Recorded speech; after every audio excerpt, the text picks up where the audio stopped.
Okay, I will start now. So morning we had a discussion on this task scheduling. Okay, so the selection of the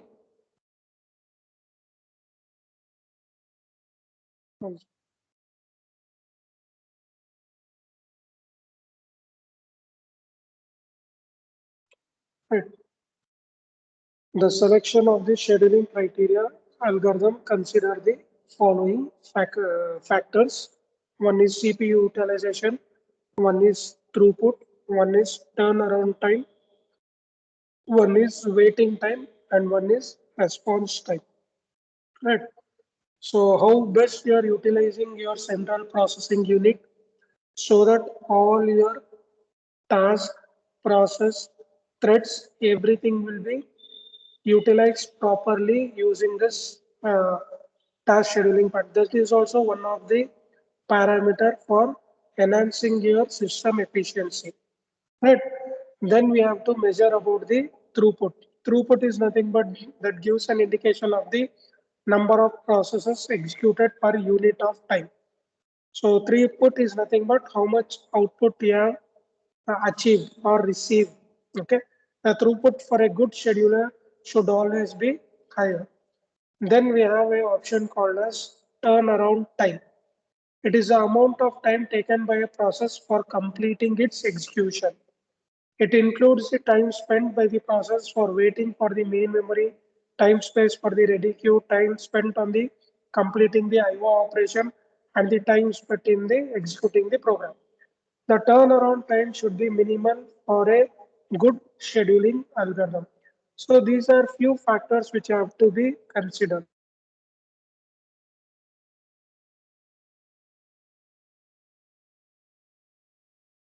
Due time for an execution. See, I had scheduled the class in the Teams 210 mail I had posted. Okay, then you people have joined the session. Is it on? So everything it is processed, and I am waiting for certain amount of time so that you people will join the session. Right. And I, by doing all these things, still around 50% only people have joined. Okay. Maybe n number of reason. So if I do all this kind of a thing also, my 50% are only joining the session. Right. So that is the thing which has been present here. So these all calculation we should do. So how much processor will take time to execute the program? That also is required. How much time, how many variables are there? It depends on all these factors and you will tell that whether this system is efficient or not. Response time. It is a time elapsed between the submission of a process and the first response.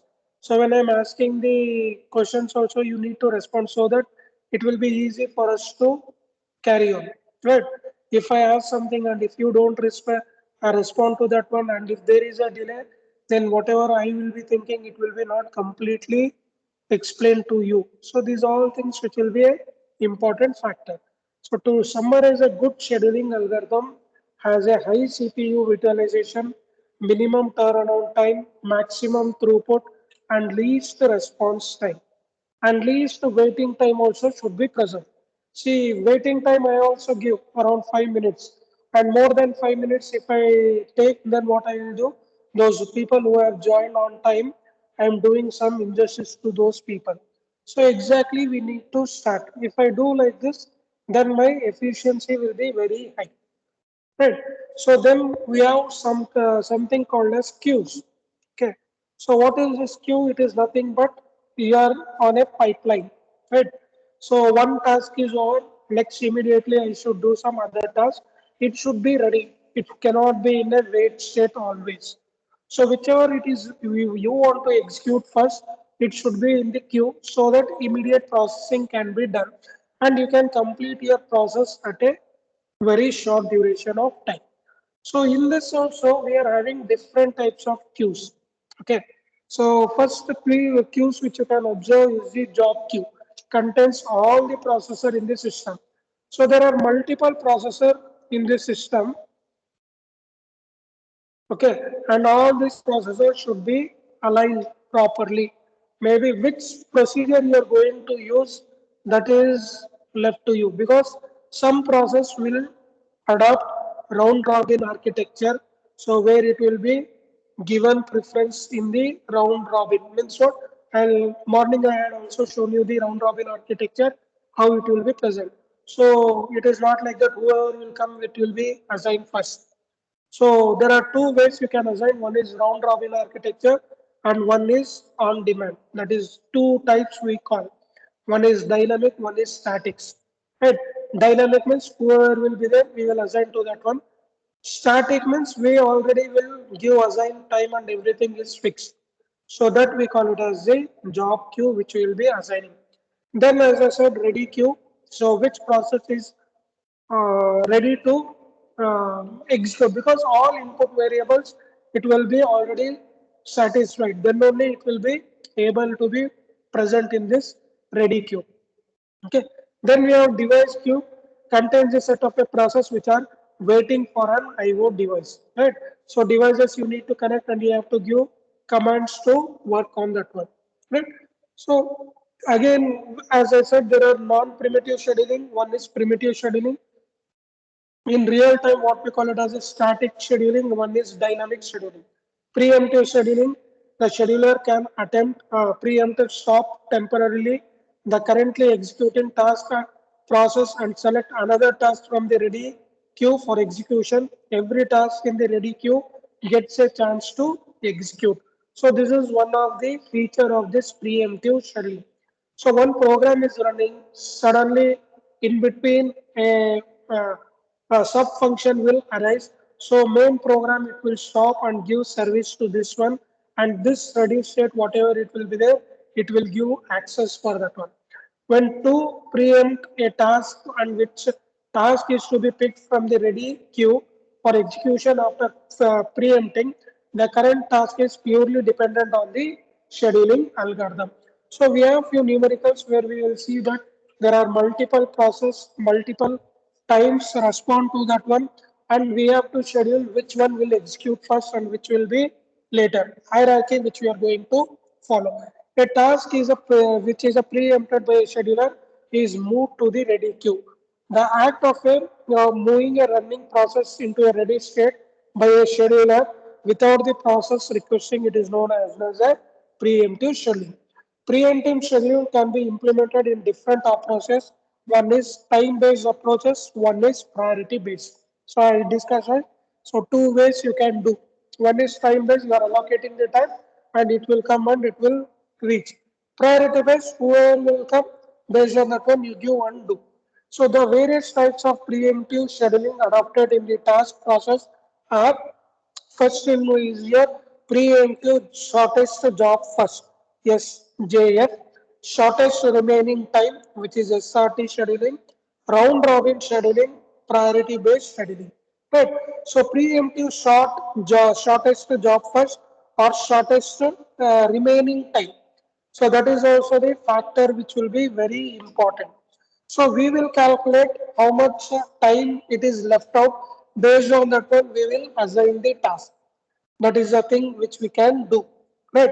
So round robin architecture, we have seen that it will be proceeding from alphabetical order for how many processes we have given. It will follow each in the round robin architecture. Priority based scheduling, it is like immediately I wanted to give. Best example, again I will take vaccination. So scheduled, I will do schedule the thing, right? I will give a token number will be generated, and that is nothing but your round robin architecture which is going. Priority base, so I will, somebody I will be knowing in that medical kind of a thing, I will request them. So on priority, they will assign to me, right? And shortest job thing and what it is, this shortest job or shortest remaining time is nothing but like first vaccination was provided to 45 plus people. So those things are nothing but these things. So we can observe that these all three algorithms has you been used in the vaccination for distributing the vaccination. Right. So preempt shortest job first or a shortest remaining time scheduling. In SGF, the process with the shortest estimated run time is scheduled first. followed by the next process and so on. Best example is that if I take my mobile phone and I wanted to update the software, okay, so it will tell YouTube you wanted to update, Google browser you wanted to update, MS Teams it want to be updated, and there will be n number of supporting files which should be updated. But each of this file is not of same size. Few will be in 8 MB, 5 MB, 10 MB, 15 MB, few will be 100 MB, few will be 60 MB. It is generally right. When you open your software, it will show that if I go to the Google Play Store, it will show that so much of MB and this should be updated. Now, what you have to do is that per day, I am having 2 GB of data. Total, if I want to update, it will be around 5 GB, sorry, 500 MB of data. So already I utilized many of the data. I'm left out with 400 or 500 data. So if I give update all, then what happens? I won't be left out with any data package. So it will be not suitable for me.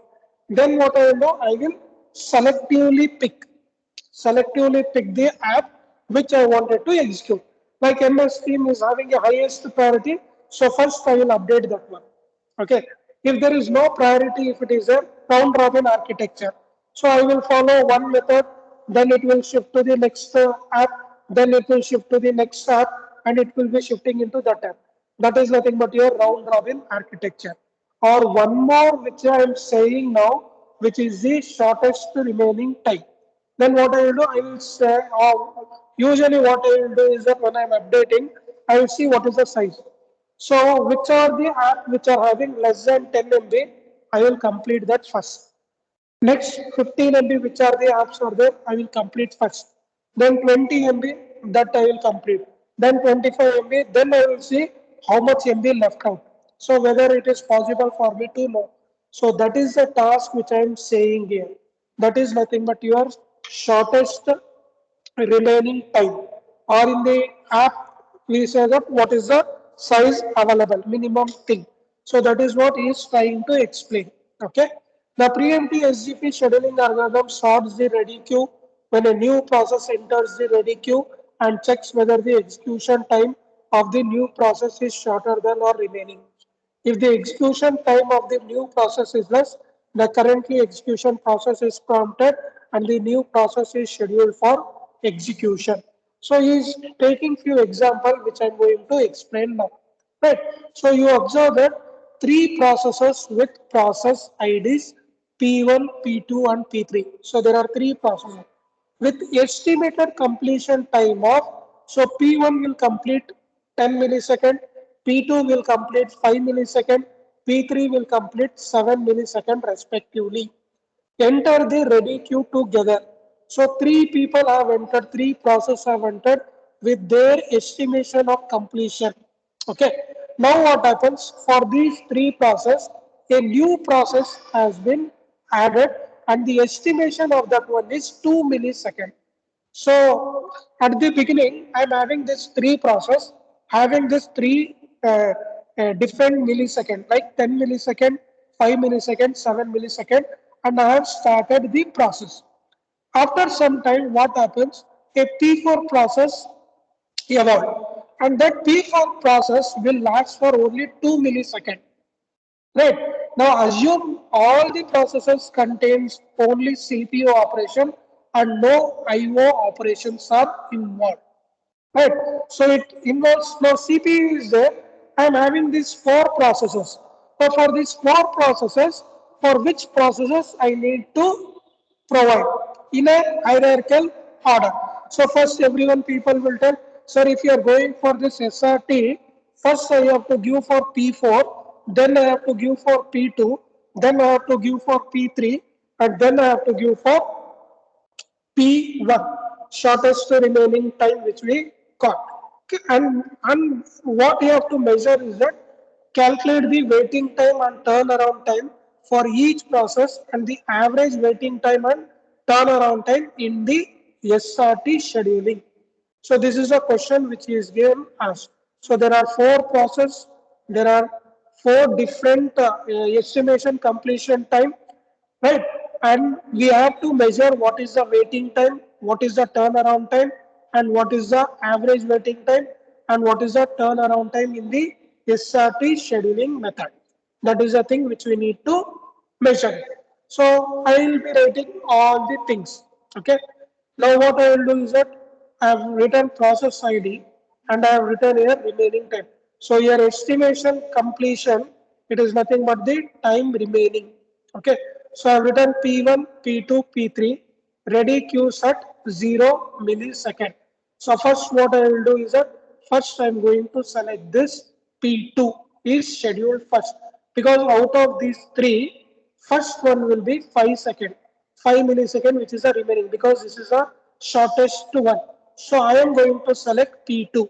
So first P2 is scheduled. When P2 is in the ready state, so what will be in the queue? P2 afterwards, queue should be P3, and afterwards P1 should be present. Then what happens?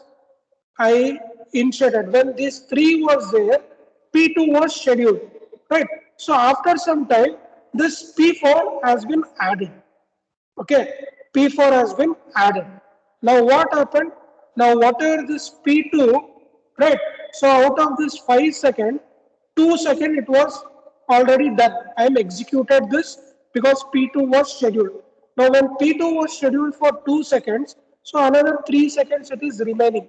Now what happened? After 2 seconds, this P4 entered.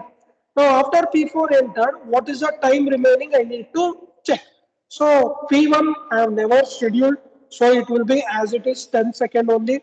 P2 it was 5 second, but 2 seconds I have utilized because it was free. I had scheduled that one, it has utilized. Now P3 again I have not utilized, so it will be 7 millisecond only.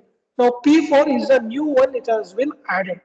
Now I will come to know what is the time remaining. So 10 millisecond, 3 millisecond, 7 millisecond, 2 millisecond. So again now in this, which is the minimum remaining time. So we have P4 which is 2 millisecond. So now this P4 will be scheduled, and P2 which was running, it has been preempted, means it has been taken back because it will take 3 seconds. What about P4? It will take 2 seconds. So that is why P4 is now scheduled. Okay. So next process, what happens? P4 is completed. So once P4 is completed, P4 it will take 2 seconds. So after 2 seconds, what are the time remaining? 10, 3 and 7. So schedule will be P2. So P4 is completed, P2 will be present. Now after this 3 seconds is completed, I am left out with 10 and 7. So which will be completed? P2 will be completed. Now which will be scheduled? P3 will be scheduled. Now after this one, only left out is P1 will be scheduled, P3 is completed. So this you can observe in this figure, right? This is the fourth part which is there. So for all these things, I need to measure what is the waiting time, what is the turnaround time. So what is waiting time? See, when P2 is scheduled, so P1 and P3 are in waiting time. So how much waiting time it has waited? So that I need to measure. So to do this one, what I will do is that I am having this execution sequence. Okay. So first P2 executed for how many seconds? 2 seconds. P4 executed for how many seconds? 2 seconds. P2 is executed next. How many seconds? 3 seconds. P3 is executed for how many seconds? 7 seconds. P1 is executed. How many seconds? 10 seconds. So what is the total duration of time? So 2 plus 2 plus 3 plus 7 plus 10. So total duration of time will be so much of the second. Now this things in the timing diagram when all the changes happen. So at 0 second P2 was given, at 2 second P4 was given, at 4 second P2 was again given, at 7 second P3 was executing, at P1 it was executed or scheduled at 14, and all the process ended at the 24 millisecond. So this is the overall system time which it will take. Right. So to execute all these four process, the time duration is 24 millisecond. So now we have to measure what is the waiting time and what is the turnaround time. right? So the waiting time for all the processes are given as. So waiting for P2, right? So now I am in this position P2, which is I am 0 second. So waiting time is 0 second, right? Plus 4 minus 2. So how we got this 4 value?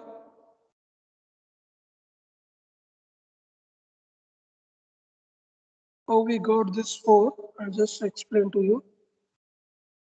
4 minus 2 millisecond. P4 is 0 second.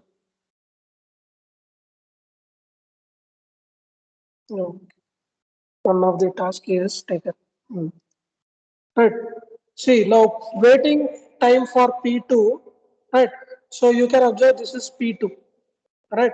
Now this P2, now we are having here P4, right? So again, this P2, it has been started, right? It is continued here. So that is why from 2 to 4, P2 is not doing anything. P2 is in idle state, or that we call it as a waiting state. So that is why 0 minus 4 minus 2, which I had given. Okay, 0 plus 4 minus 2. So total waiting time for P2 is 2 millisecond. Okay, because yes, because P2 is from 0 to 2 and it is from 4 to 7, and he is waiting only for which time? From 2 to 4 second. So what is the waiting time for P2? 4 minus 2, which has been given here. What about waiting time for P4? So we P4 are not waited any time. So P4 started, P4 ended. Right? So 2 seconds. So I am not waited. So P4 value will be 0. Right? Now what about P3? Right. So P3, now you take this value, which is this 7. Okay. 1 second. Waiting time for P3 is 7 second. Okay. Why it is 7 second? Because it has to wait till this point. 2 second, 2 second plus 3 second. 3 to 5, 5 plus 2, 7. So totally it will be 7 second. Right. And what about P1?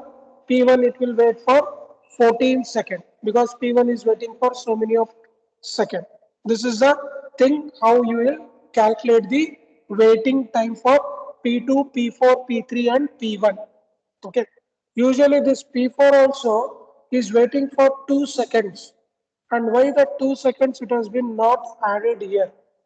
So that we have to observe here. Okay, I am having little doubt here. Correct or no? Students,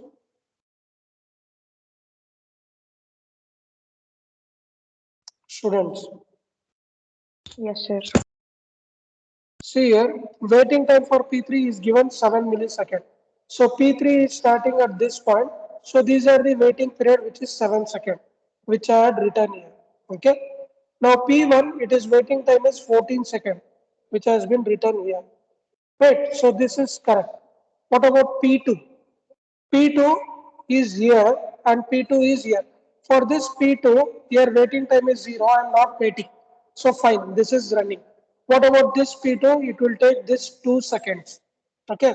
So this 2 seconds I am writing here 4 minus 2 as 2 millisecond. But what about P4? Waiting period for this P4 should be from 2 to 4 seconds, but that has been not initialized. So I'll just cross check with the textbook and I'll come whether it is 2 second or other whether it is 0 second. I'll just check it out. Okay. Now what is the average waiting time of that one?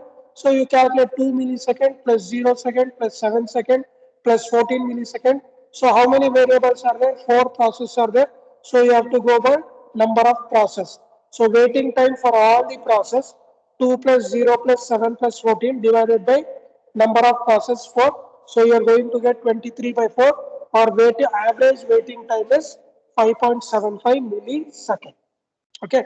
Now what about turnaround time? Okay. Turnaround time is the time spent in the ready queue plus execution time. Okay. So execution time is how much for P2? For execution time is 5 seconds. Right. And he has waited P2 5 plus is waiting for P4 to complete. So 5 plus 2, 7. Okay. So that is how he is measuring 5 plus 2. But what about P4? I am not waited for anything. 0 plus 2, which is this one. What about P3? So execution time is 7 millisecond. Waiting time is 7 millisecond. So total duration will be 14 millisecond. What about P1? Now P1 you observe that it is 24 minus 14, it is 10, 10 plus 14, right? So you are going to get 14 plus 10, 24 millisecond. This is the turnaround time for each of the process. Now, what is the average turnaround time? Sum of these things divided by number of process. So, 7 plus 2 plus 14 plus 24, you are going to get 47 by 4 millisecond, which is 11.5, 11.75 millisecond. See, turnaround time is for all four process. It is not for the average. So, average turnaround time we calculated. So, this is how you will calculate turnaround time, average turnaround time, waiting time, and average waiting time for this example. Okay, for this example, I have one doubt with this P4 value. I'll cross verify and by tomorrow I will let you know why it is only 0 second.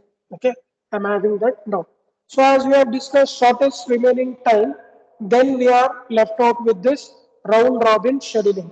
So round robin scheduling means multiple processes there. One will be in ready, another will be in pipeline. So once he completes his task, next line will be in the ready state.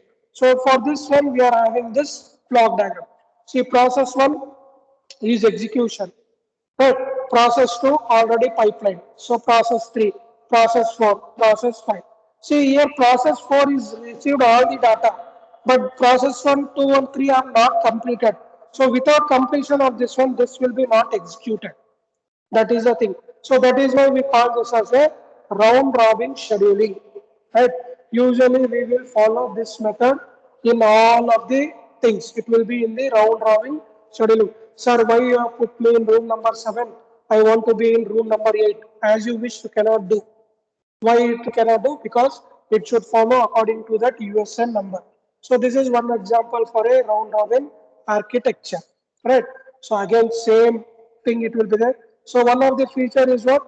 First come and first serve. This is a feature of this round robin architecture.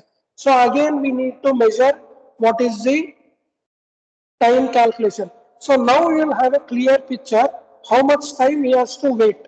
See here the wait was bit different because which was minimum we were giving services. Now here in this round robin architecture we will take again three process. Okay. So again now in this I am having P1, P2 and P3 with estimated completion time as 6, 4 and 2 respectively. Enter the ready state together in the order of P1, P2 and P3. Calculate the waiting time and turnaround time for each process and the average waiting time and turnaround time, assuming that there is no IO waiting for the process in RR algorithm with a time slice of 2 milliseconds. What is this time slice? The gap between the two variables. Okay, so that should be present. I think my mobile will be shutting down now. I have not brought the charger.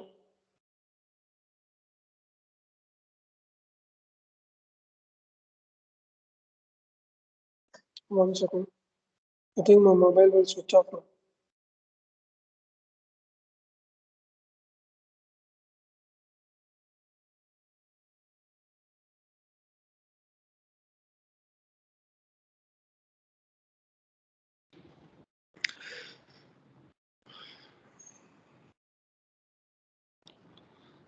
Slides are not moving. It was not changing. Students, it was moving, right?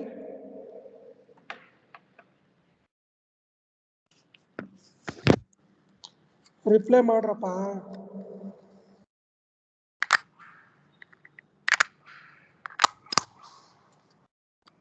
Students, whether you have understood that problem, calculating.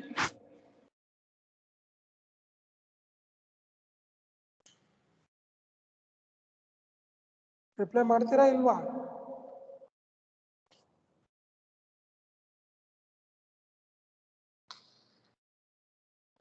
Not able to hear me? Okay, leave.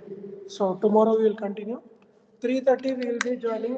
Those who want improvement IA, they can join this session. Okay. Thank you.